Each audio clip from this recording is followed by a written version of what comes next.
put a sign up over at the restaurant in case someone showed up there saying, "Where is everybody?"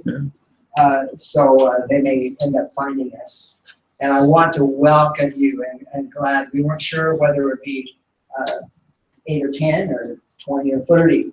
So thank you for being here. We realize that springtime is a busy time. There's lots going on. You weren't sure whether, so we're gonna try to plan a lot of information. I can give you a little bit of you realize that springtime is a busy time. There's lots going on. You weren't sure whether. Oh, it's time delayed. There. Okay. It's working. It's working. Yep. Okay. We are beginning as a county working through teaching the Constitution, and we take a portion of our meeting each month and are teaching their Constitution classes, and we feel that's important that we know, and we'll be able to know enough that we can encourage those who are running or considering running, who are conservative, real conservative, genuine conservative, to know what the Constitution teaches. And so we invite you all to those. They're free of charge. We've been meeting currently, and as long as there's still room, we're meeting at the meeting room at Sherry's Restaurant on Sullivan, right near Spokane. So we encourage you to come to those. Well, we'll get underway, and let's begin by standing. Yes, sir. We're going to do 7 o'clock, the third Thursday of every month. Oh, that's what this is. That's what this is. This is a substitute. So we are postponing the Constitution classes tonight because we have special guests tonight and some things we need to do to prepare for the general election. So let's stand together and for the salute to the American flag. I pledge allegiance to the flag of the United States of America and to the republic for which it stands, one nation under God, indivisible, with liberty and justice for all. And while you're standing, let's pray. And Bob Peck, will you lead us in prayer, please? I'd be happy to. Our Lord God, we just come to you and praise you this evening, Creator, Redeemer, Lord, and God, and King, and Lawgiver, and Judge, as our founding fathers understood and knew. That though we have a supreme law of the land that we seek to honor in this party, that there is one who is sovereign above even that law of the land, that we should honor and obey you as our king and our lawgiver and our judge. We look to you to judge the land, not in vengeance, but in mercy and compassion, as you did for Israel so many times, judging to deliver them from their enemies and heal and restore the land. We call on you and trust in you for that. And we just seek to hear your voice and be aligned with you, that we might be useful vessels for this, your purpose, in bringing healing and restoration in the land. And we just invite your presence here this evening, and we bless those who have come here to serve us and speak to us this evening, and we just pray that you make us profitable for you tonight. In Jesus' name, amen. Amen. Amen. All right, you may be seated. Again, thank you for coming. And I wanted to, I was looking for something humorous relative to the political realm, and couldn't find anything that was appropriate to share.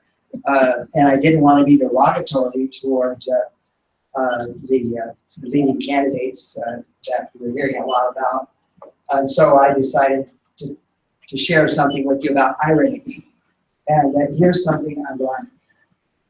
Do you know what the most shoplifted book in America is? Bible. It's the Bible.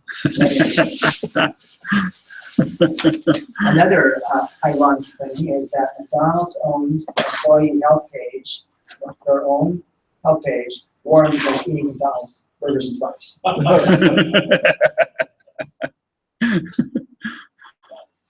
Here's one on commercialization. He cuts down a Charlie Brown Christmas movie about the over-commercialization of holidays for the purpose of providing more time for commercials. Yeah. And then, according to researchers, duct tape should not be ever be used for speeding guns. Right. Should not be used? Should not be used. For stealing what? No, the guns. Dots. Yeah, not to use CPS. Okay. And one final one. Alexander Graham Bell invented the telephone, but refused to keep one in his study. He feared it would distract him from his work. So may I encourage you during our presentation to silence your phones. And we're going to begin with some information relative to our candidate, Constitution Party candidate, Dale Castle, 2016 candidacy, and how can we get him on the general ballot in Washington State. And so I want to introduce an expert in that realm. And you know what an expert is? Drip under pressure. You're right. What is An that? X is a has-been, Okay. and a spurt is a drip under pressure. So that's not you though. Karen really knows what she's talking about. Karen's the National Communications Director of the Constitution Party since 2011. Is that correct? I think so. Something like that. She's an author and writer. She's written the book Quincy Valley. She's an editor and co-author of the Constitution Minute, and she's compiler and editor of America Needs a Third Party Now. Did I get that right? Yeah. Okay. And she's also the communications director of the Party of Washington State since 2004. So she has experience and knowledge, and she's going to help us understand getting on the ballot in Washington State. So welcome, Karen. We thank you for being here. And if you need to take notes, I have paper.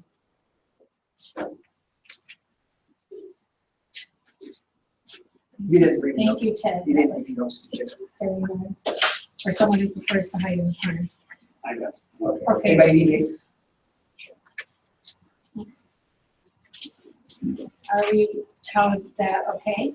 Okay. Can you hear me? Okay. All right, so, does everyone here know what ballot access is? Maybe not, okay. So ballot access is the process of getting on the ballots. In our state, we have the top two primaries, so everyone says we have ballot access. Do we have ballot access with the top two primaries? Not in November, we don't. Not in November. Where does it count? In November. In November. Okay, so that's the problem we have to overcome. So general candidates, they like to tell us how we have ballot access, but we cannot access the general where it really counts for us. You know, so it's sort of a deceptive version, a deception for us. So we need it because otherwise we can't get candidates elected into office. And there are special rules for presidential candidates. So tonight we'll look at some of those presidential candidates. Every state has its own rules. Some states are hundreds of thousands of signatures, which require hundreds of thousands of dollars or lots of manpower on the ground. Some states like Washington is actually fairly easy. It's very doable. We do it every time. Still requires effort. So now how do I get to that link? You ask the audio video guy to come up and click on the computer. Is his name Bob? Right. We do this nationally too, so. There. So we're gonna start by going through this, and I guess we'll have to scroll down as we go through. This is from the Secretary of State's website, and so these are our rules for minor party and independent candidates. You ran for the Secretary of State. I did. I was unable to overthrow the entrenchment. So, go ahead and scroll down to the first, first part's just a letter, so keep going. Yeah. Here's our required documents. We have to have special documents. There's no filing fee. We have, of course, all presidential candidate funding it goes to the FEC, not the PDC. There's rules about campaign signs, of course. Now, our required documents is we have to have a slate of electors 10 days after our convention adjourns. And we'll get to the convention part in a second. You have to have affidavits, you have to have pledges, or affidavits of public notice of convention. 10 days before you hold a convention where you're going to collect signatures, you have to file in the newspaper, you have to place an ad that tells what's going to happen, when it's going to happen, that kind of stuff. Then you have to get affidavits from the newspaper that is then submitted to the Secretary of State's office. Pledges have to be signed by each elector. Petitions with at least 1,000 valid signatures. We need 1,000 valid signatures. We usually collect up to 1,500, maybe more, because they like to throw them out. You know, check them, so make sure. If you don't put your little initial in and your original sign is your little initial, out it goes. If you moved and didn't re-register, out it goes. So you have to really be up on your voter registration. Certificate of nomination, consent to nomination for the president and the vice president, and a voter's pamphlet, stater, and photos, which all candidates have to do. So scroll down, please.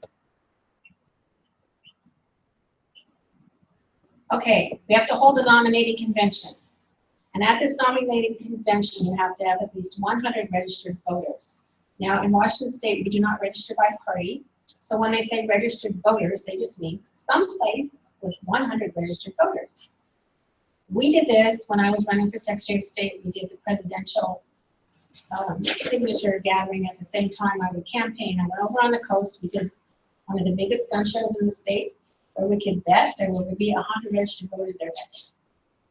So we were able to fulfill that. We could do it at Riverfront Park on the 4th of July. You can bet there's 100 registered voters there. So we can do that. And each county can hold a nominating convention if they want.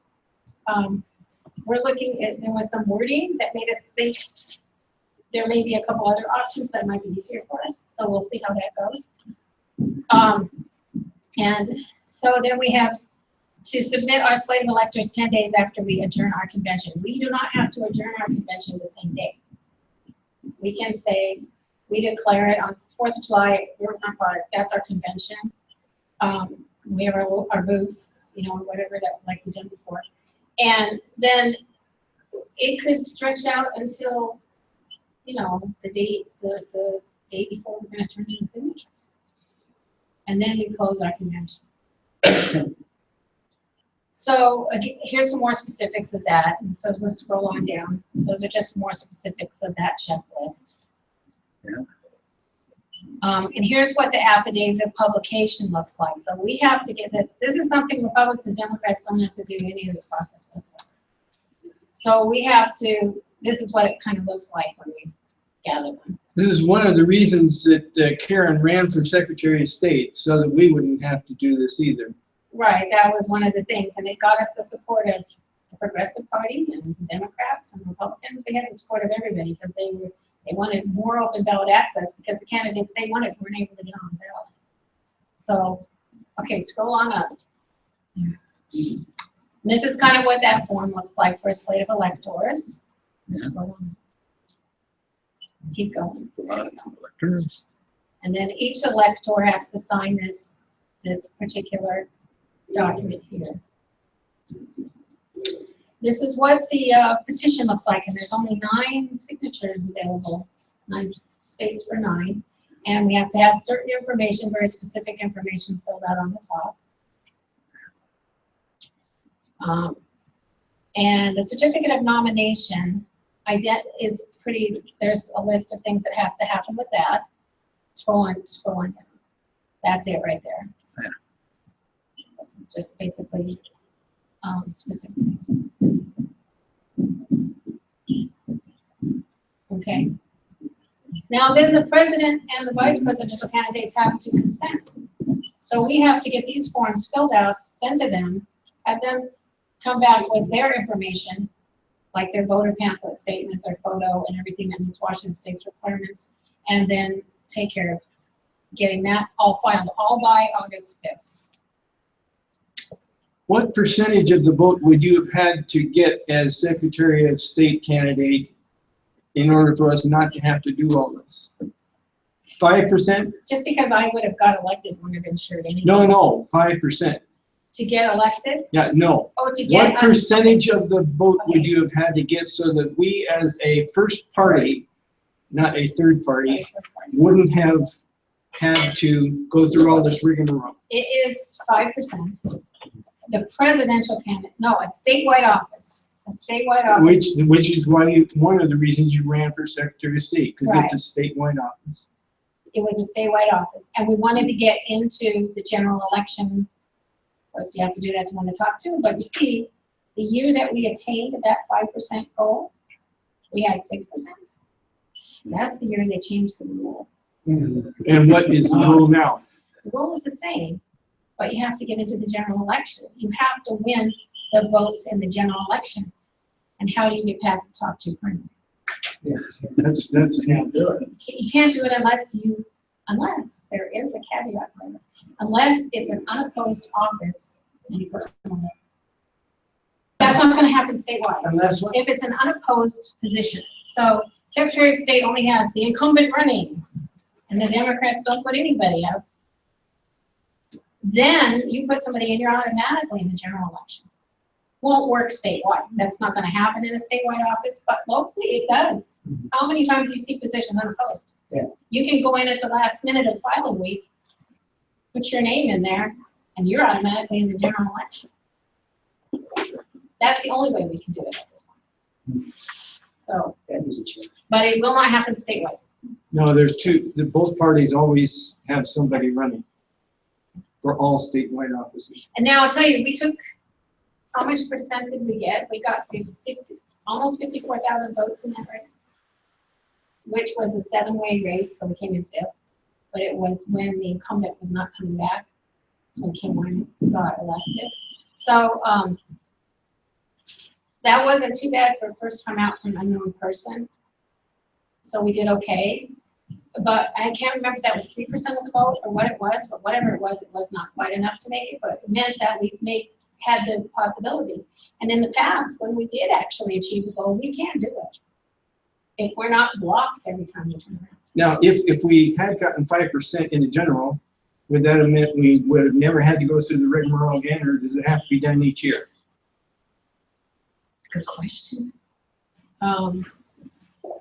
I think to be declared, it would, if we got 5% in a statewide office in the general election, One time. we would be a major party in this state. And we've actually achieved those numbers in the past until they changed the rule on the top two primary. Okay, so go ahead and scroll down, and I think that's really all that's left. So just instructions on how to fill out that. That's, you can just scroll down there. Okay. Yeah, I think that's just all that's left on there. Yeah. So you see, we have to get the candidates involved and do their part of the paperwork in. We have to get the signatures gathered. We usually photocopy the sheets as they come in. We usually have them go to Bob's house and he copies them. So we have a photocopy of everything that's come in. And then he usually submits them, takes them over, submits them, and gets them approved, or, then we wait. When they reach 1,000, they quit counting. Once they have 1,000 good signatures, they quit counting. And, but for us, we've always been able to do it, but it takes work, and sometimes it's been pretty close, so it can be hard work. So, okay. Who are we voting for? And who are our candidates? Our candidates are Darrell Castle and Scott Bradley. We can go to their website at Castle. And that website is there. Right there, and we will tell you, I will tell you that the webmaster, our master webmaster is Mr. Robert over here, who does this one and also does the Castle report and the state party website and the Home Front with Cynthia Davis website. So He's pretty busy. If you don't hear from him, he's probably on the website somewhere. Okay, so go ahead and scroll down. Okay, oop. Here we go. This was a statement Daryl made in one of his podcasts, and I thought it was really great, so we put it up here. And it is the nature of the state to seek dominance over the population. Freedom will not ultimately remain intact if we leave it unattended. America needs forward-thinking leaders, leaders who do not apologize to the politically correct demands of the thought police. Self-hatred and appeasement only foster more disrespect. We must find a way to chart our own course in the world as a free and independent people. So I've known Daryl since, I'll say 2005. You've known him since? Probably 2000 or so, yeah. And so we know him pretty well. And I think we can honestly say that this is the only person in the race that's a true statesman. Yes, ma'am. He has a long view of history, a long view of the future, and he has his head right for what needs to happen here today in current times. So we invite you to go to the website and check it out and see who it is that you are would be supporting in this race and why it's important to get him on the ballot. How many of you belong to the national Facebook page at all? Ted does. You do. Anybody? Well, you don't have a computer, do you? So if you guys go there, we've been getting a lot of press lately, and the most recent article was from The Blaze, which is Glenn Beck's group. And we've had articles from, who else? The Atlantic Monthly, Wall Street Journal recently, several others. So we are starting to get some attention nationally that we didn't have before. And a lot of it is because there are people who know Daryl, and when they interview him, he comes off as being the most knowledgeable and outside the political games that people play. He's independent of, the other things that we see going on with the other parties in the news. So anyway, his vice presidential choice was Scott Bradley. Scott Bradley's from Utah. I've known Scott Bradley for a long time. In fact, he got his PhD the same year I got my bachelor's degree, which was in 2010. I'm a late bloomer. And at the same school. And he didn't show up to get his degree because he was out campaigning. It was a Senate campaign in Utah. So anyway, he very knowledgeable on the Constitution. He has Constitution classes. He has webinars that he's running right now on topics to preserve the nation, which is his educational program that he has. Well respected and known in Liberty circles.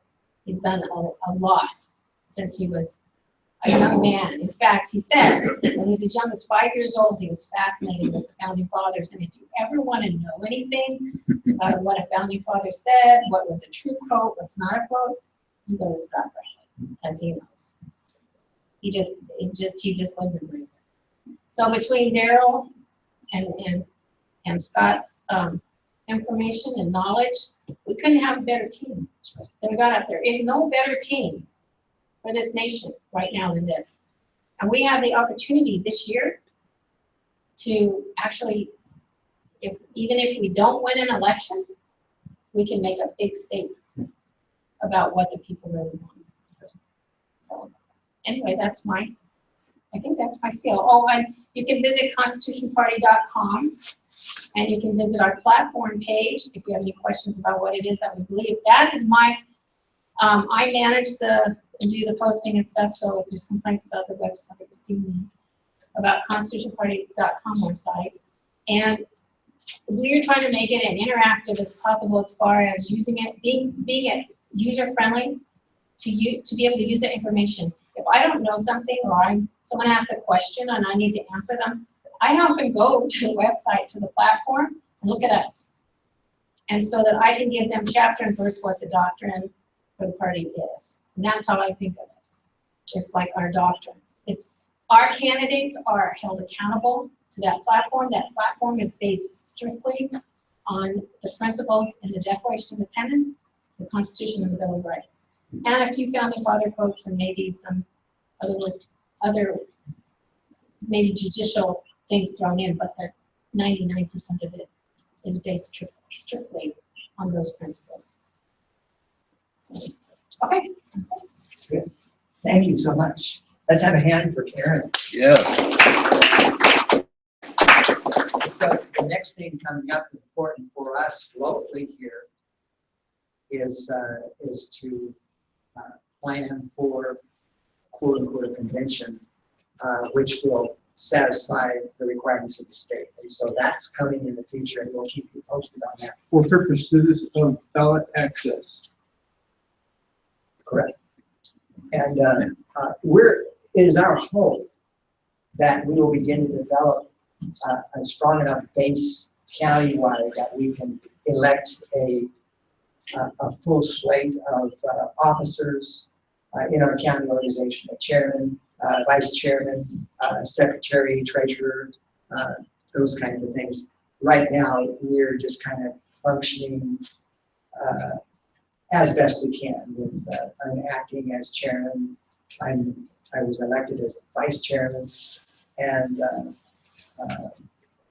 I'm doing the treasurer stuff too. So it's kind of like Bob does that side and I do this side. So I would like to have us properly organized, and so we're hoping to see that happen. Thanks so much, Karen, and we'll certainly be calling on you on the details of all that stuff that's going to be planned. Okay, appreciate that. Well, we have the great privilege tonight of having a radio personality. Home front with Cynthia Davis. Karen mentioned that. Cynthia is the executive director of the Center for Marriage Policy in the greater St. Louis area. And she'll correct me if I got any of this wrong. So. And I understand that she's a card and gift expert. We won't use the same terminology and expert there. And she and her husband own and operate at the Basic Christian Bookstore. And she's a former state representative, having served 4+ terms, I think. Is that correct? 4+, yeah, they would say that. Okay. And she's also a candidate for the U.S. House of Representatives in Missouri. And we are so thankful that you're with us. And we're looking forward to what you have to share with us this evening. Thank you. All right. And we'll let you find the right life for spot for him for life. So 4+ terms as state representative. I got an A+ while I was there for the 4 terms, so. State representative of Missouri. In Missouri. Is this lighting good, everybody? Can you see this thing with the lights right there? Everybody see? Good? Doesn't matter for the video. I'll splice the slides in later. Okay, just make me look good. Right. Under the light. Where you Just help her to know where she'd be on the light. Oh. Yeah, that looks pretty good. Thank you. Well, first I want to thank all of you because this is really special. Getting to be with some of the salt and light of the earth. And I've been wanting to come to Spokane for a very long time, as some of my Washington State friends know. You guys are really making a difference in your community, in your state. And really that's what this is about, is how can we all make a difference. So I brought you some of my best gems to encourage you and to let you know how much I appreciate what you're doing. And I'm proud of all of you because you are definitely very special. So I called it How to Have an Impact. Now, this is the sad part. If you look at the country, we're losing, folks. We're losing. Let's pretend we're in an emergency room at a hospital and they wheel in the patient, and the patient is the United States of America. And we just took the pulse and it's not that good. And we just took the respiration and we're drawing his blood and the blood is really bad. Whatever it is, we are in trouble and we feel like we're losing it. We are losing this country. The things that we value, everything our founders fought and died for. And it's all in a decline. So I want to talk to you tonight about winning versus moving the dial. And we may not be able to win, and we need to be comfortable with the fact that we may not win. Because if the goal is that we have to win everything, you're going to leave feeling very depressed. And as we were talking about at dinner tonight, not all of you could join us, but it got very eloquent and philosophical. And for those of you who didn't make it, I'm sorry you didn't, because some of the richest gems came out. And we talked about, well then, if this is true, we're going to have to all go live in a cave, you know? But the truth is, we can make a difference no matter where we are. So this is really what I did to make a difference. I started off with just, did I make that thing on there? No. Okay, good, because I don't want to bear any responsibility for any problems. But I do want to tell you a little bit about myself and where it came from, because it started for me in O'Fallon when my city council made a bad decision. I wasn't even on the city council. All I was a nice person. You see how much trouble you can get into just showing up. They had a crisis. They closed this main street during the Christmas season. And the principle that is true every time in economic circles, if you want to bring people together, take bread off their table and voila, they all come together. So that's what happened. People couldn't get to the merchants. We all got together. We said, what are we going to do? I showed up just for the fun of it, really. And I walked out of there that night being appointed to be the chair of the legislative committee. So they said, we want you to be the chairman of the legislative committee. And I'm like, yes, I will. That's fine, no problem. Okay, now, what's a legislative committee? So that wasn't, yeah. And this is what happens when you have your heart in the right place. And you don't always know. So at the time, I knew who the president of the United States was, but I didn't know who my state reps were. I didn't know who my senators were. I didn't know my aldermen, none of that. They said it's real easy. All you do is you go to the Board of Aldermen meetings every month, and then you report back to us every month on what the city is doing to ruin our lives next. So I thought I could do that. Yes, so I did. For a whole year. I went to the Board of Aldermen meetings, and I came back to the O'Fallon Business Association meeting, and I would tell them what's going on. After doing this for about a year, I topped off my report with this one famous line. I said, ultimately, we cannot change the tone of city government unless we change the people in those seats. Yeah. And that's when somebody across the room said, well, then why don't you run? So, I did, and look at what happened. I ran, and I won 5 terms on the city council. But what's amazing about that is you can make a difference no matter what you're doing if you believe in what you're doing and you are going to keep moving the dial. For me, it was how are we going to protect the businesses in our community against those anti-business people on the city council. And I found a way to do it. Now, for me, it meant running for office. I got the local government, found out the real problem state government, ran for state government, got elected to 4 terms, and then found out the real problems of the federal government. So, no, actually, I'll tell you how effective I was. When I left the city government, it was actually a good thing that I left, because if you ask questions, it does tend to annoy people. And I matured out of the process to where they were happy to see me there anymore. And then we went to the next level, state. I said, I'm going to be really good this time. Nobody will know about my past. And you know what happened? I couldn't control myself from asking questions. That's what will devastate the relationship every time. So I did. By the time after 8 years, I got to a point where I would stand at my desk and seek recognition from the chair, and people would come up to me in a parade saying, "Can you please sit down? Must you talk? If you talk, you're going to make them talk. I almost created a riot one time because they were voting on funding Amtrak, and the constitutional side of me felt like this was not an appropriate use of taxpayer dollars. And I didn't vote against it. I did something better, much better, and I'm sharing this with you, not just for your amusement, but a great idea. I asked for a division of the question. I asked for a roll call vote.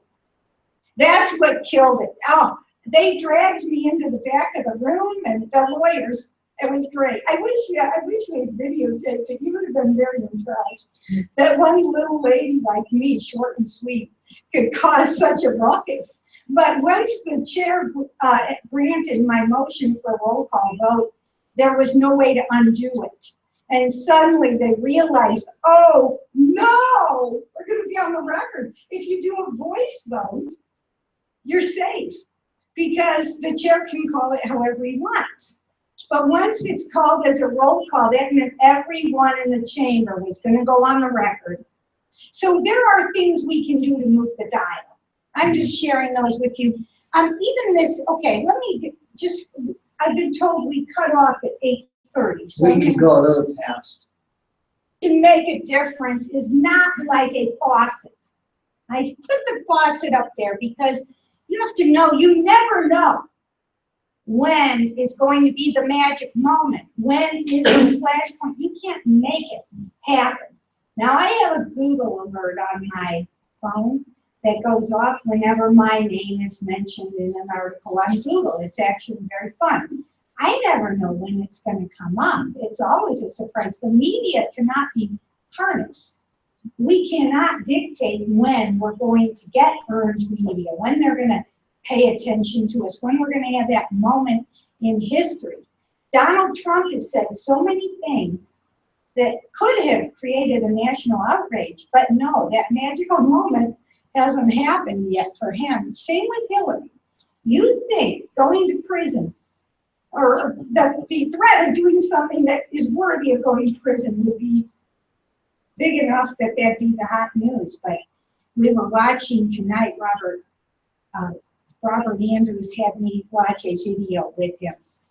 And it was hilarious because they showed Bill Clinton. And if you saw the video without the audio, you would not realize the seriousness of the question. They were asking about all his mistresses and allegations of improprieties. And he just grinned like, and the commentator for then talked about how some people have a knack, but the point is you don't know.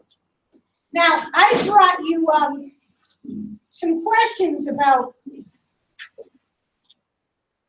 how we got to this mess that we're in today. How did this happen? And it's appropriate for us to all be asking that question. If you walk in the kitchen and you see a spilled milk on the kitchen floor, it's appropriate to say, what happened? Well, the churches and the pastors or clergy have failed in their task of making disciples. That's right. So we've got people who've forgotten God. That's where we are today. We're in a nation that is at a crossroads. We have a fight, this bathroom bill and the homosexual issue altogether is really a question of should we have religious liberty or sexual liberty? The two are opposing each other and we cannot have both. It won't be that way. One worldview will win and the other worldview will lose. They cannot both coexist. So yeah, that coexistence stuff, that doesn't always work. You can't trust it here. So when we were talking, and the bathroom policy's got a lot of media. Maybe not in Washington State, but in Missouri. It has. Oh, yeah. That's why we got a survey. Or There you go. petition back. It struck a nerve. It's one people can't really care about. So if they can't break down the definition of what is a man and what is a woman anymore, then they can't decide who is a mom and who is a dad. Now, I dealt with this when I was in the Missouri State Legislature, because our birth certificates have a place where it says who is the mom, who is the dad. Now, when you define who's the mom, who's the dad, there are parental rights that are assigned to the parent by virtue of the fact that I'm the mom. If they can get rid of the definition of a mom, and if we all are neutral, then it becomes the individual against government, and we lose that, really that sacred heritage we have, where parents are supposed to have the authority over their children. The end result is that nobody is going to have a family anymore. And they've done it through our tax policies, unbeknownst to most of us, when they determined that we were going to reward people if they are not married. Then you not only have people younger who are cohabiting and bearing children, but now it's a problem among the elderly population. They don't want to get married because they'll lose money and government benefits. It's all government manipulation. So then we all can become wards of the state, and they're ushers in communism. So I'm just sharing, this is for the highly intellectual level, and I know you people here think more deeply than most, but there is a subversive plan. This is not random that the Supreme Court just suddenly decided to say marriage is meaningless, and now the next level is parents are meaningless. Yes, you can define your freedom by the length of the chains. This is just a picture to help you imagine that we are putting ourselves into bondage and we don't even notice how much freedom we've lost just in the last 20 years. So it's easy to become discouraged. Yes, it would be easy. And this is a quote that I copied directly from Facebook. This is from a Facebook friend of mine who is very well connected in conservative circles. And he wrote this, and his wife is a nationally syndicated talk show host, Dana Lash. And it struck me, I thought it might strike you. I'll read it to you. He said, "The country is doomed. Fight for principles because the elected leaders have failed us. We are staring down the choice of two evils, and never has it been more clear to me that God is bringing judgment. We may never recover. We tried hard. We continue to try, but are tired. If the world wants to be stupid, then let it. To the turncoats and the underhanded backstabbers, see it." Yeah, this guy's discouraged. And it's easy for us to sometimes relate to what is he saying, because the indicators are not good. So we have to protect ourselves from burnout. Now, I want to tell you a dog story. How many of you in here have a dog or have had a dog? Just a few. Let me explain something about dogs, because I became a dog owner by accident a year ago. And I never thought, I did it for my kids, that's why I did it. But I learned so much, because this is a picture of a dog being trained. Kind of neat if you can see him. Dogs can do some amazing things. But what causes burnout is not overwork. And some of you might say, oh, if you're overworked, you're going to get burned out. No. If you believe in the cause, you will work tirelessly day, night, morning, noon, night, middle of the morning, middle of the noon, middle of the night, every day. Some people don't even sleep, Bob Peck. And they're not burned out. You're joyous because there's a cause. Now, let me tell you about how this is a police dog.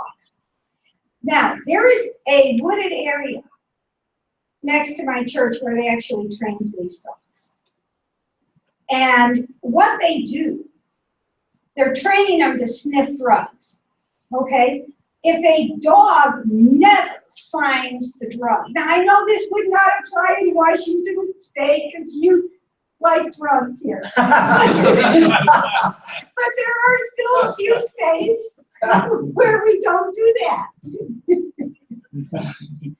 So what they do, so that they don't discourage the dogs, if they go out on a bus and they can't find the drugs, they will purposely put some drugs in the woods and let the dogs go sniff the drugs and find something.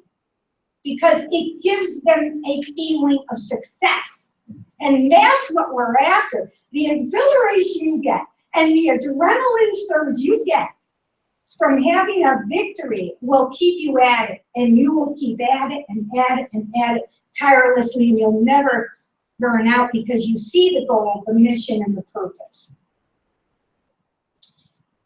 You've heard the expression, the pen is mightier than the sword. This is the power of the pen, the mic, and the cell. So if you can email people, you are moving the dial when you do that. Now, you don't have to email. You can forward my email.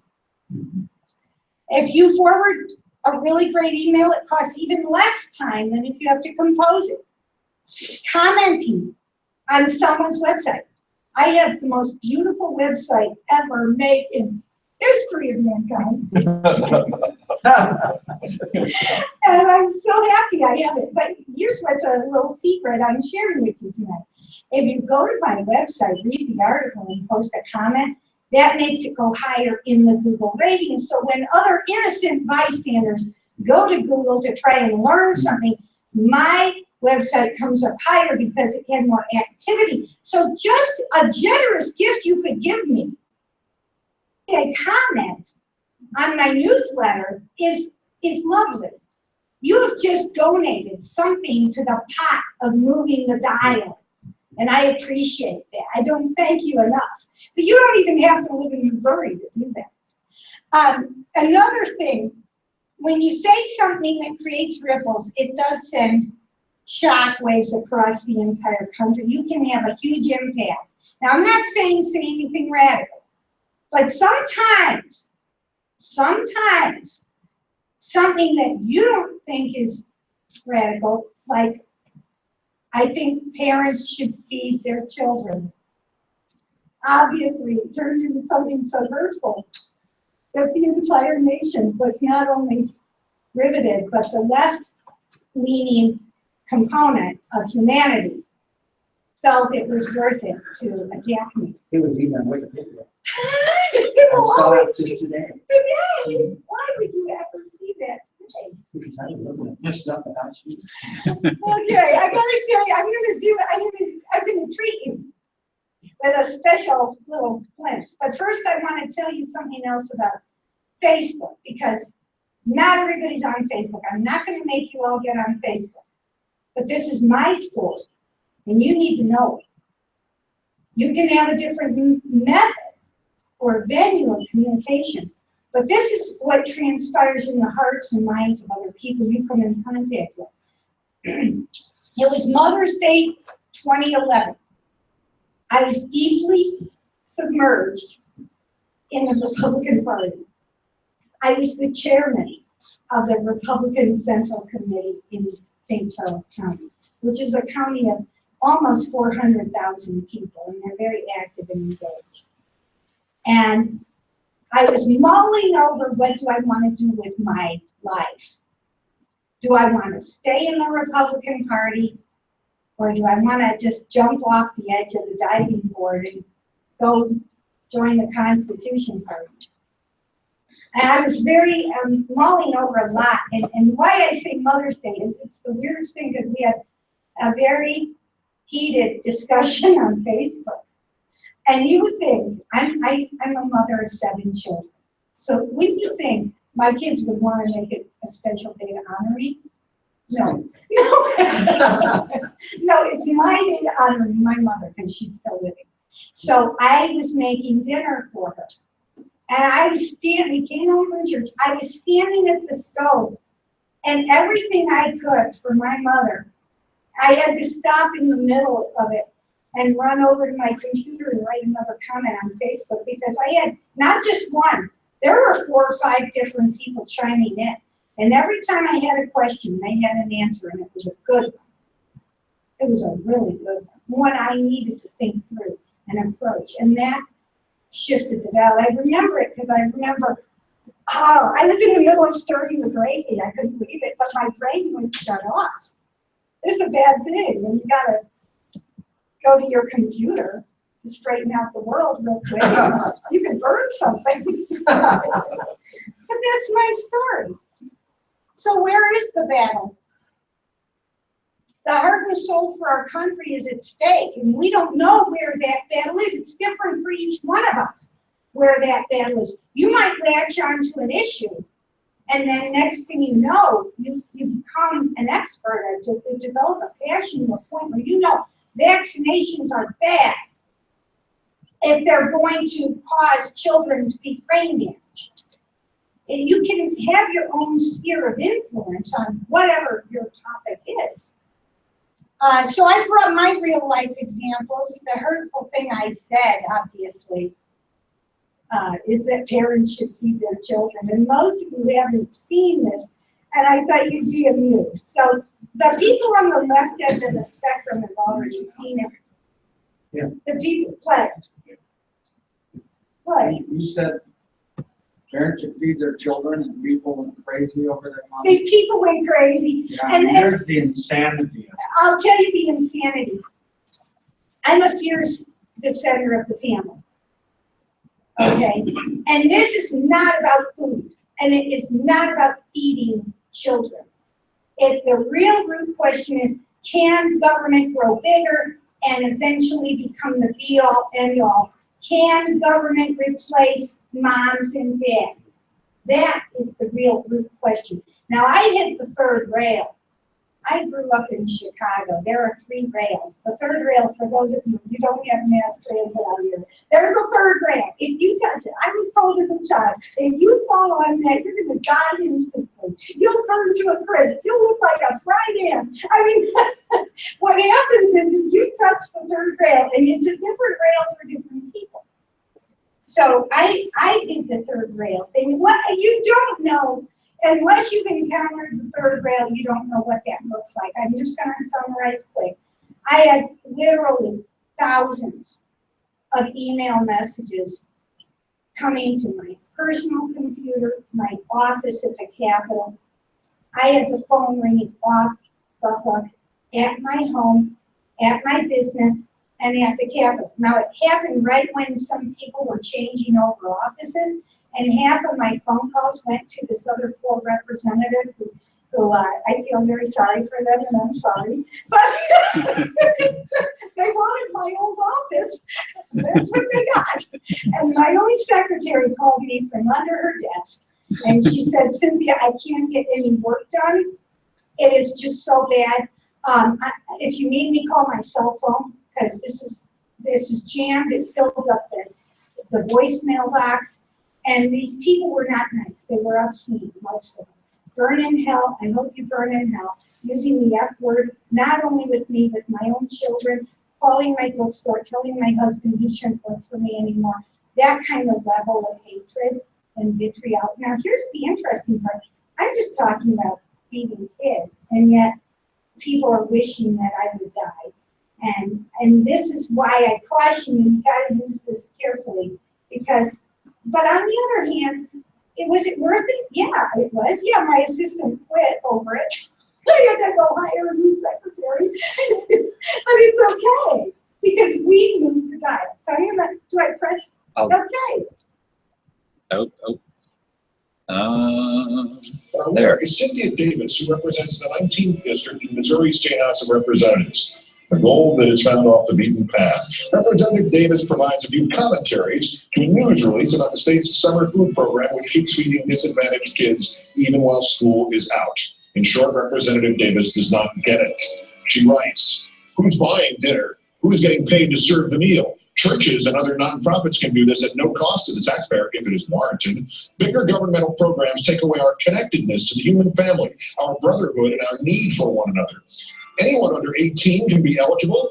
Can't they get a job during the summer by the time they're 16? Hunger can be a positive motivator. What is wrong with the idea of getting a job so you can get better meals? Tip: if you work for McDonald's, they will feed you for free during your break. It really is all about increasing government spending, which means an increase in taxes for us to buy more free lunches and breakfasts. 1 in 5 kids in Missouri is already motivated by hunger, Ms. Davis. And last year, because the meals are offered at churches, the $9.5 million of federal money spent produced 3,700,000 meals at a cost of about $2.50 each. It is embarrassing enough that Cynthia Let Them Eat McDonald's Davis is a public servant paid by tax dollars, but she's also the chairwoman of the Missouri House Special Standing Committee on Children and Families. It would seem that her advocacy of hunger would disqualify her from that job, and that we'd be better off if she was working at a McDonald's. Although clearly she has used and is using hunger as a positive motivator, because she seems to have been starving her brain of the recommended daily dosage of intelligence and humanity and oxygen. Missouri State Representative Cynthia, are there no prisons? Are there no workhouses? Davis, today's worst person in the world. I mean, you really, Oh, Cynthia. Yeah. my daughter-in-law, what was that? Something from that good. My daughter-in-law, goodness, in Washington DC called me and she said, you know, a lot of daughter-in-laws say their mother-in-law is the worst person in the world, but I've got proof. But what's interesting about this, if you listen to what he is saying, I guarantee you that no psychologist in the country would disagree with the premise that hunger is a positive motivator. It is. My comment was about kids over 16. And at the time, I had a son who was over 16. He might have been 18. And he was working at McDonald's. And they gave him, for his break, after 4 hours, he could get any sandwich of his choice and a French fries and a drink. So for his sandwich, he would order a double cheeseburger with double the meat and double the cheese. And then sometimes people didn't want their chicken McNuggets, and he came home and he just couldn't eat after working. So that's where my orientation went, that we have killed ourselves. If you can't take a lesson from Plymouth Plantation and what happened in our history of our own country with Jamestown, they tried other communistic methods.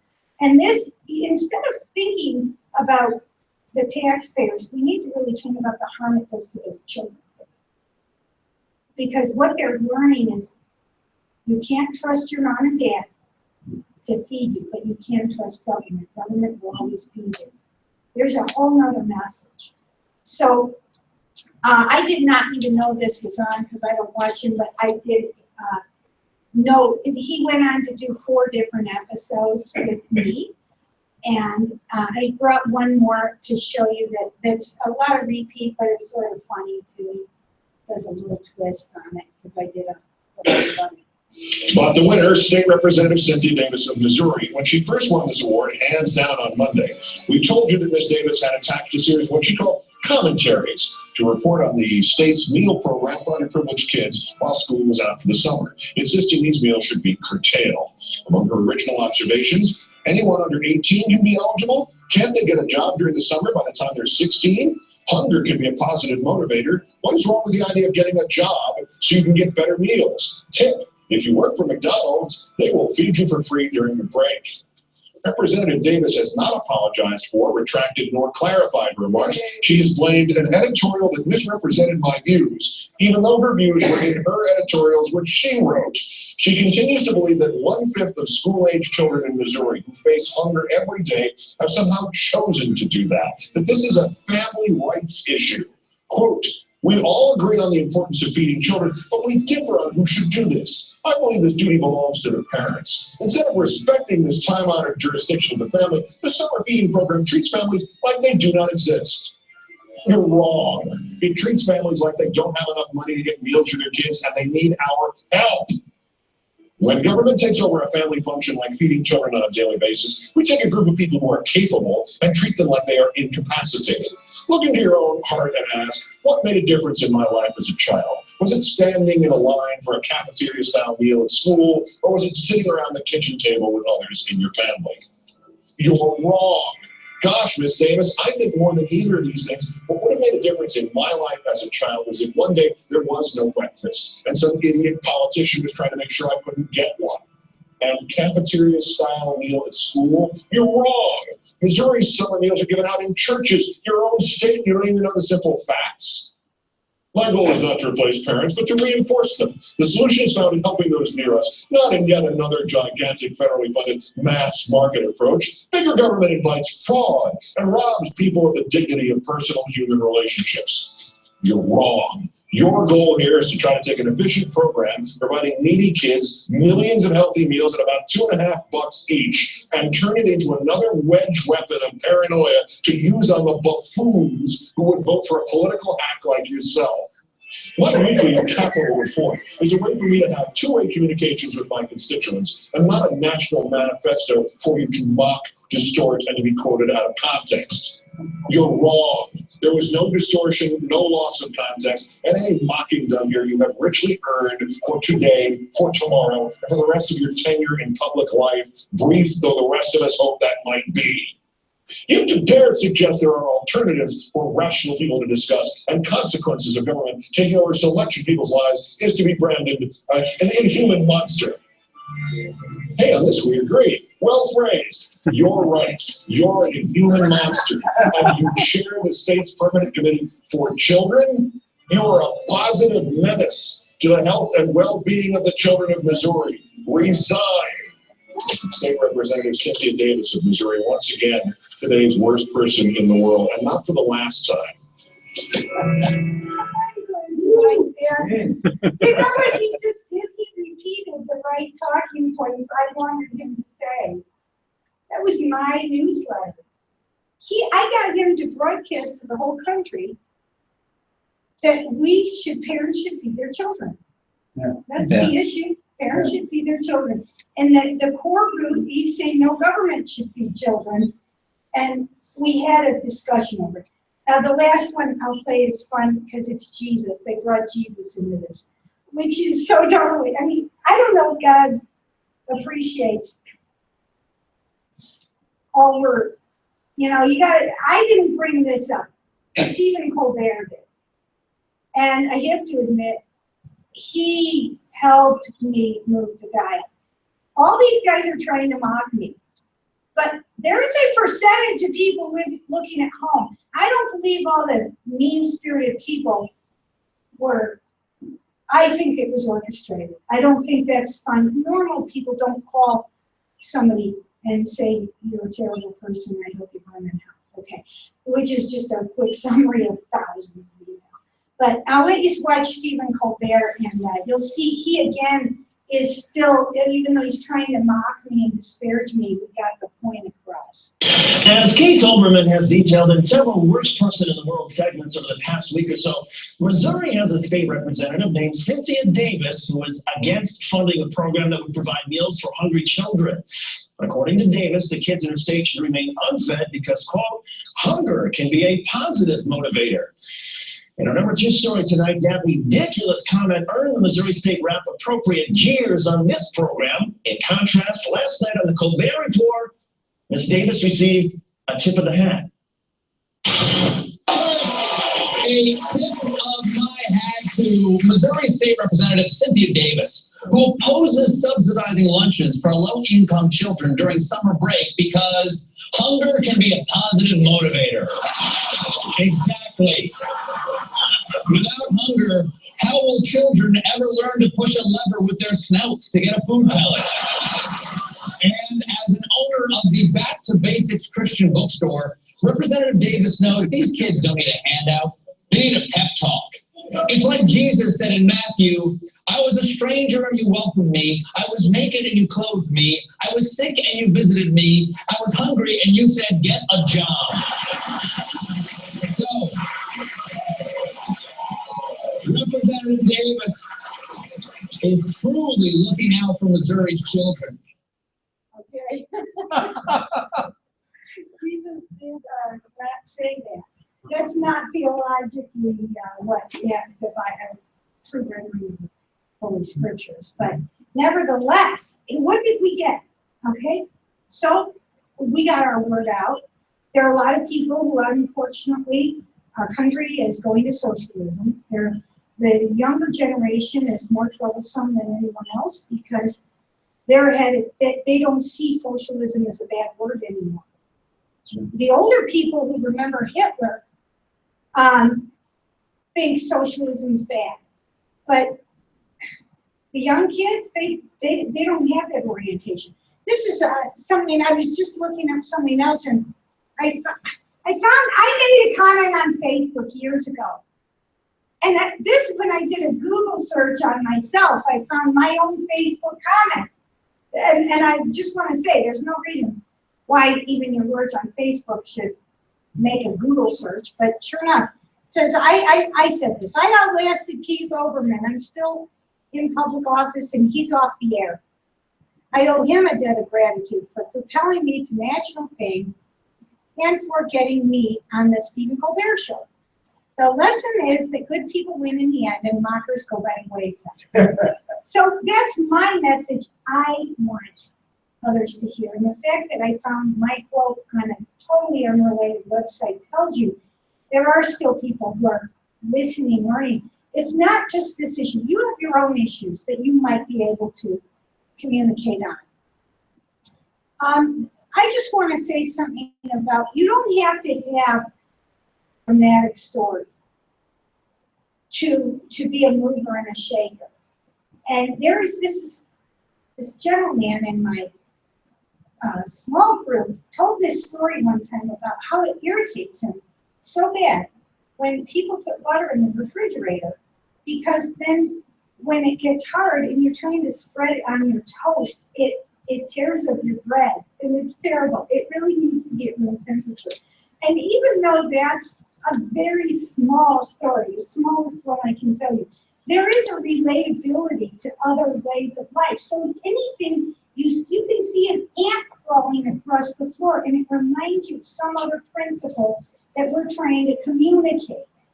And you never know how, it doesn't have to be that we were in a parking lot in mud and something hugely dramatic happened. It's not even about the big things. It's about taking the small things and making them into teachable moments. So, you know, the old expression from Obama, never let a crisis go to waste, he's right. We shouldn't be letting crises go to waste either.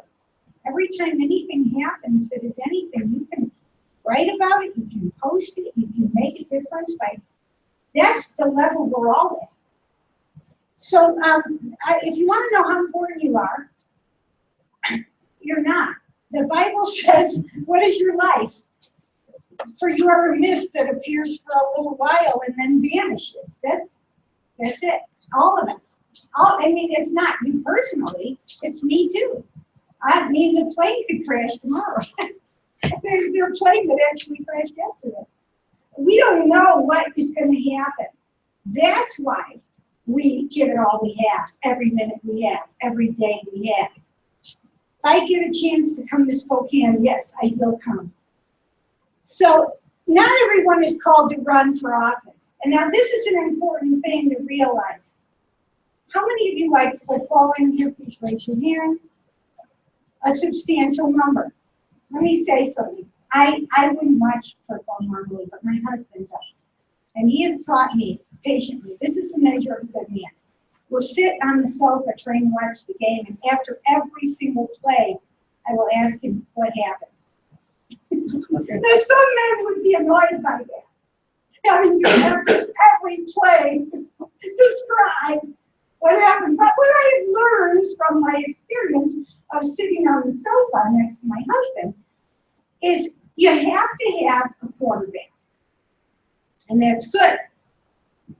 But you have to have the linemen that protect the quarterback, and that's good too. And whatever position you're called to play, you better just play it, because it will make a difference. When I was a child, I had 2 older brothers, and my dad would take us out in the yard and we would play football together. And my brothers were bigger than me. They were older than me. So I had Gary, Jeff, and me. But my dad was bigger than my brothers. So my dad would hand me the ball and tell me to run, and I would run. And my dad would block. And guess what? I made a touchdown every time. And those 2 brothers said, "That's not fair, Dad. We couldn't do anything. You were blocking us." But you know what? God is blocking for us. That's right. He's blocking. If he gives you the football and tells you to run, you better run. On the other hand, if you're supposed to block so someone else can run, that's how we win the game. That's how we win. And it's all good. God is not surprised by any of this mess we're going through down here. So maintain your hope. God knew this was going to happen. Everything that happened, God knew ahead of time. He planned, ordained our steps. And the Patriots on the Concord Green had no idea they were going to prevail. They didn't know what was going to happen. This is the rock from where the war began for our independence, and you may not be able to read it, but it says, "Stand your ground. Don't fire unless fired upon, but if they mean to have a war, let it begin here." All right. Wow. Yeah, wow, let's do it. So God has you right where he wants you. It was his will that you even came tonight. I am so honored for each and every one of you. And here's the special thing. The darker it gets out there, the brighter the light shines. And that's what I love about Spokane. We're going to see some amazing things happen, because it's not that the candle suddenly grows bigger. It's that the darkness allows us to see it. And there are some real luminaries who are going to be coming out of the woodwork, people we never knew existed. The true remnant is emerging. And it's a beautiful thing, because we're finally capturing the heart and soul of what this is really all about. So God has a plan for my life and for your life. And it's much more wonderful than you could ever guess. So you're wondering, what can you do? And there are some things you can do. What can you do? I know you will. That was the prevailing question, right? This is what you can do, folks. You don't have to donate to anything. But I had a customer come in my bookstore yesterday. And she wanted to donate, not to Cynthia Davis for the house. She wanted to donate to Cynthia Davis's podcast for home farm. And that's really special. She handed my husband $20. And it's stuff like that that allows me to fly to Spokane and do what I need to do. The other thing is, I am running for Congress, and I would like to take 1 second to explain that to you, because I don't want you to wonder. And it's not quite 8:30 yet, according to that clock. Yes, I am running on the Republican Party ticket, but we're using the tools to avail ourselves of the necessary elements to move the dial. This is about moving the dial. That's what it's about. There are different times we're called to do different things. And I have a vast amount of history and name ID among the Republican members of the party. When I left the party, I did write a searing letter that explained all the reasons I left, and it caused some of them to feel bad. So that was like giving them a whack. Okay, now, those people, some of them were like, "Oh good, I'm glad she's gone." Well, this is the other whack. coming back. If you have a chance to whack this way and then whack that way, I'm getting in two whacks. Because every time I'm doing this, I'm getting a chance to explain, to communicate. It's good. So when I left the party, I got a chance to explain why I left the party. Now that I'm back in the party, I'm getting another opportunity to explain again why I left the party. Seriously, I was on the radio a few nights ago. Why did you leave the party? They have all the reasons. Are those the same? Yes, they're the same. The Republican Party does not vet its candidates. If they're going to let anybody run on their ticket, why not me? Why not you? That's right. So, anyway, I would love it if all of you would sign up for my newsletter. You'll learn a lot. I also would like it if some of you could just, any of you who are on Facebook, I need you to just like and share. Like and share. Even if you don't like it, try and like it, because it will boost the number of people who see it.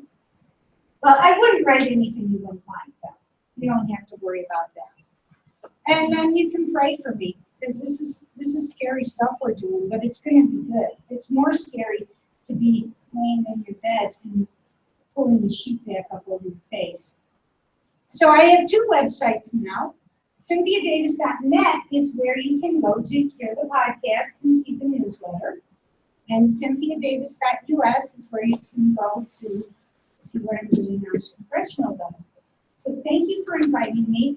Just because I do want to tell you one thing interesting I've learned. In Missouri, we have term limits, and some of you may wonder why am I not in office anymore. If we didn't have term limits, I would have stayed there, because I was the chairman of one of the most powerful committees of the House. But I understand in Washington State, you don't have term limits. So that means people can just stay in office until they go to prison. But are there any questions that I can answer? Oh, yeah. Everybody happy? Yes. All right. Well, I'm going to turn the meeting. There's an opportunity for questions. Go ahead and ask questions. You have a question?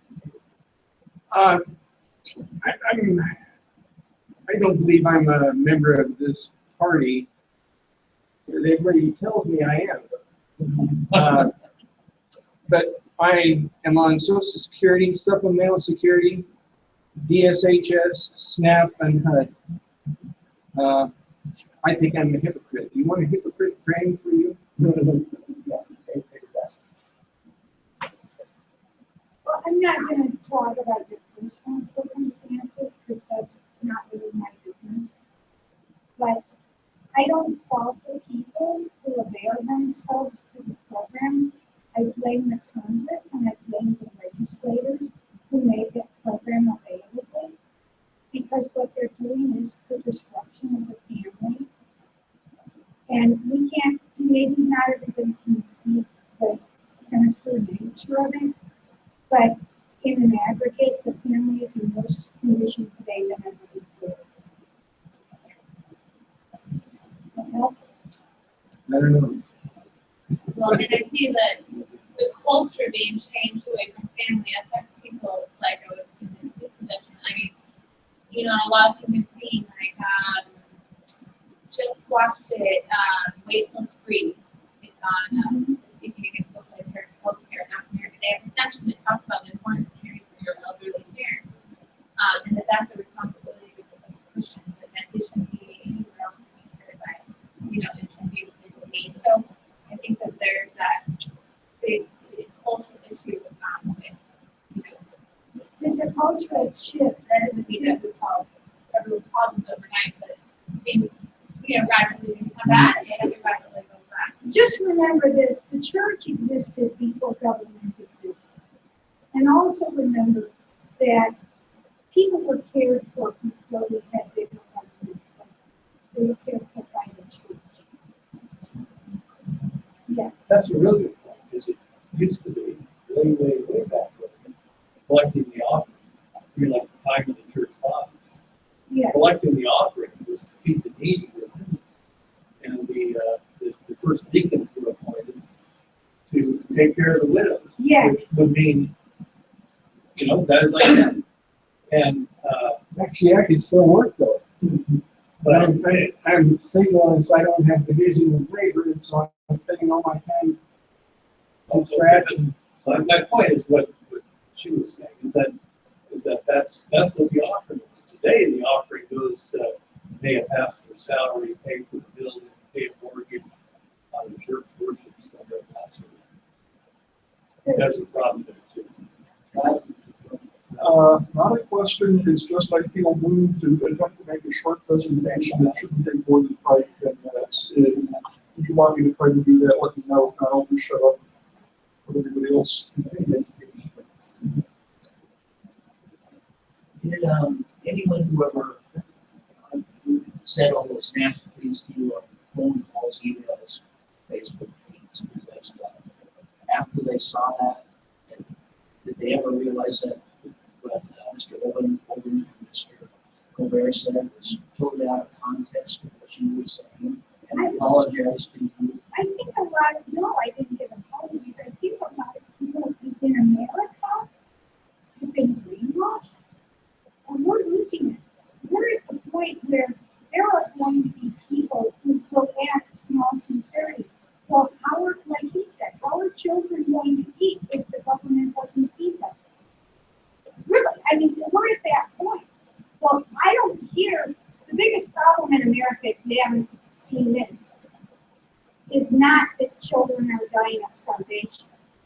They're getting diabetes type 1, and their childhood obesity, and type 2. Yes, that childhood obesity is a bigger health problem than child starvation in this country today. And they're double dipping. Those parents get food stamps. They don't have to use the food stamps to get the free breakfast and lunch for their kids. So they're getting paid money that they're supposed to use to spend on their children. What's wrong with the parents? So we're not getting to the root here. If parents are not feeding their children, we have to ask why and get to why can parents not feed their children. And that's the bigger problem. Yes. I got a nephew that works down in Los Angeles as a school teacher, part of the system outside of Compton, California. And in that system, parents, if they can get their child designated with a mental issue, they're given special treatment, extra money, and other benefits that come along with that. That's So every what the school parents do is get their kids labeled, even if they're not. Yeah. Because then they They take part of the program and instead of using it, he's fighting with the system, because if not, he would fight against putting that kids on that child, because then we think that there was something wrong with it. And that's part of the problem. we do have these programs in the state. The library districts here.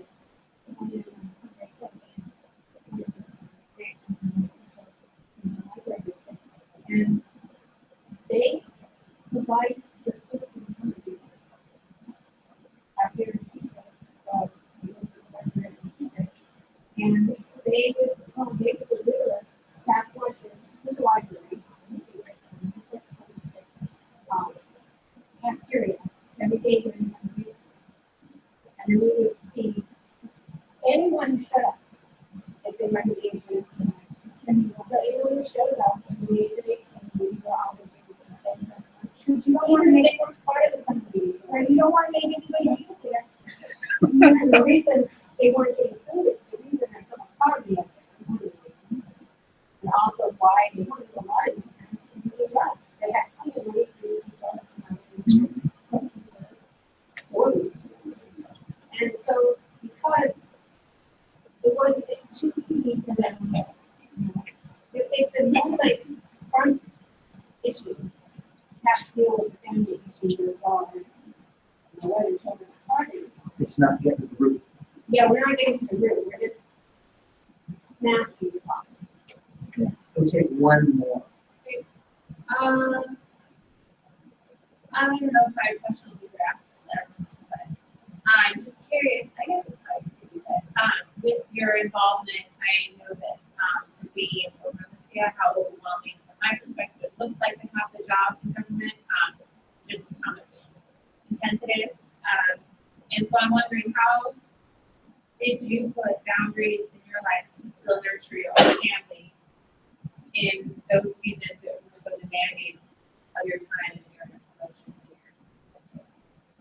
This is a very spiritual thing we did, and God gave us His grace, and that He doesn't give it to everyone. I have had such amazing. I mean, I don't want to sound like I'm more special than you, but I had some amazing ability for my family to come together.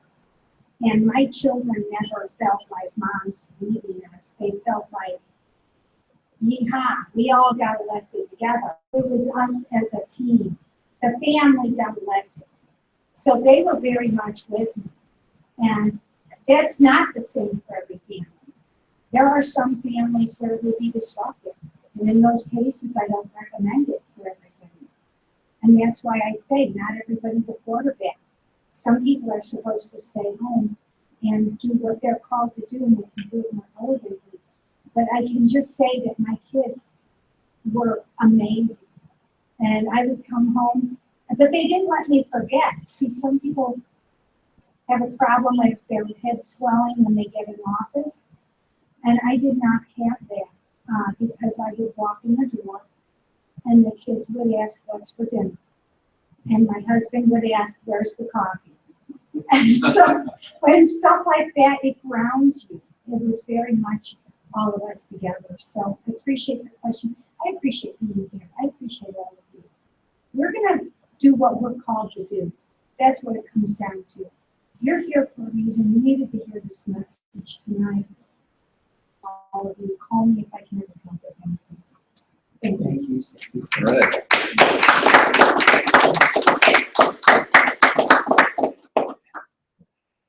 Years ago, I went to a seminar, Sharon and I went to a seminar, and we, as a graduation present, we received a little pin, a little tiny pin, with these letters on it.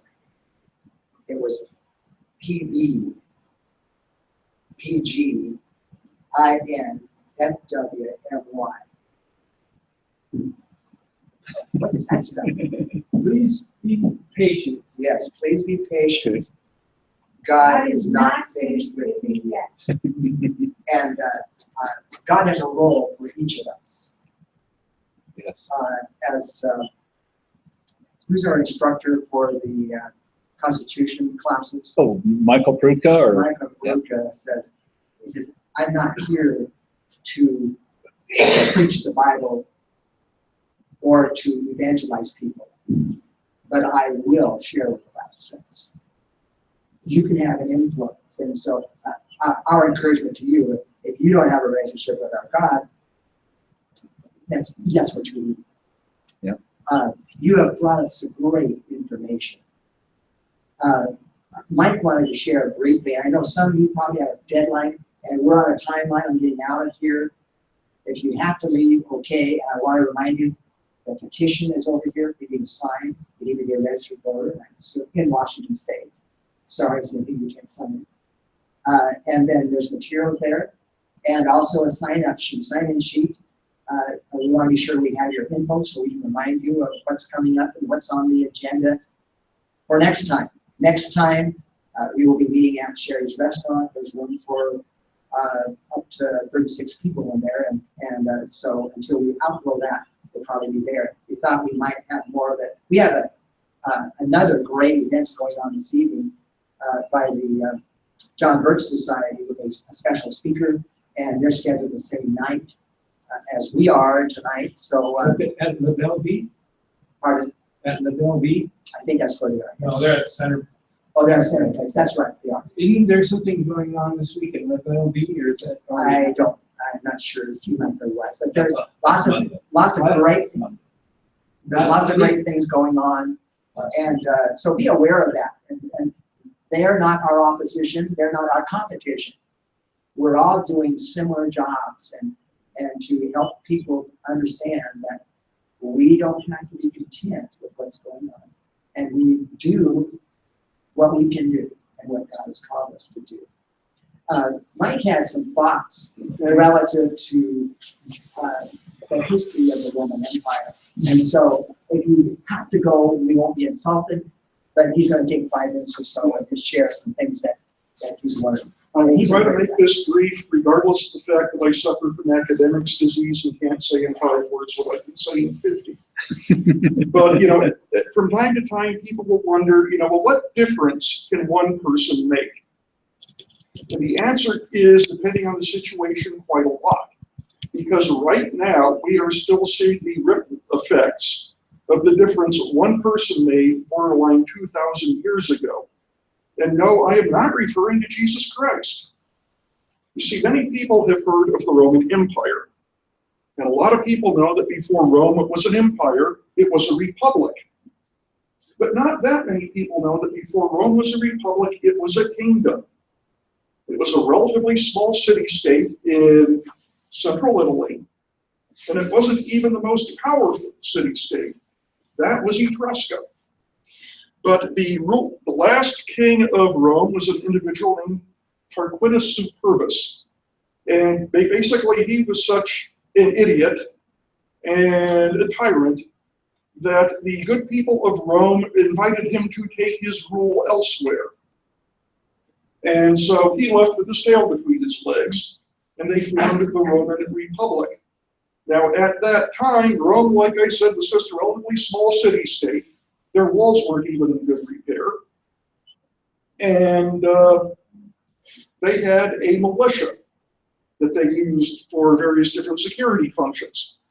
Now, this militia was probably a little bit better trained in some respects than militia units today here in America, because you've got to realize that this Roman militia became the genesis of the Roman legions. So we're talking about some guys who put a lot of time, effort into training with, you know, their spears and their shields, etc. But still, it was a relatively small group.